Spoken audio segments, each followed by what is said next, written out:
Hello, my lovely people. This is Grace here, Bicodonia, and here are some of the highlights from the Hanuman Enduro in Kampot, Cambodia over the weekend.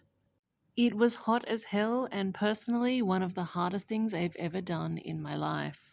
Now, it's true that 5.5 years ago I rode out of Sydney with my motorcycle, very little money, not much of a plan, and the idea that I was going to ride halfway around the world on my own. And sure, that was a little bit of a challenge, but at that time, it also felt like a natural progression for me. Like water seeking its own level, it seemed like the only thing I could do at the time. And there was nobody watching.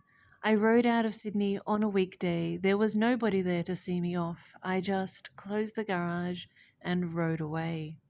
Signing up for the Hanuman Enduro was a totally different game. Not only was it going to be a massive physical challenge, but psychologically, I was signing myself up to do this in front of a crowd of hundreds, maybe thousands. I was also the only woman in my category, so in a way I felt like I had to represent. I couldn't not finish the race. I couldn't give up. No matter how hard it got, no matter how much it hurt, I was out to prove that we can do this too, that I will not be beaten.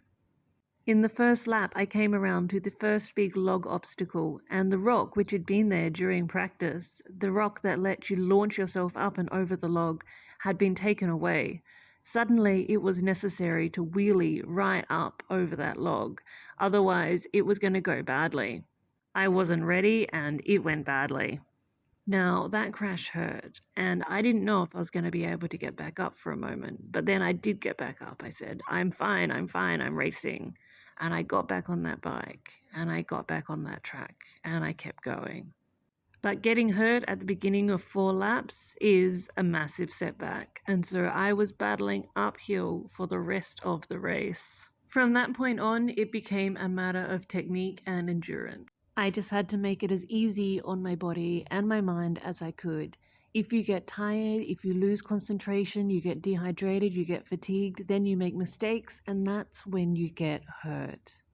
This is me coming through for my final lap, and the officials are dumping ice water down my back.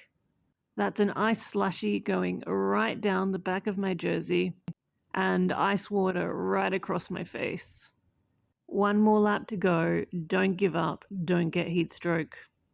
And this is my race face. 1 more lap to go. I did it. I did it. I rode that race right through to the end.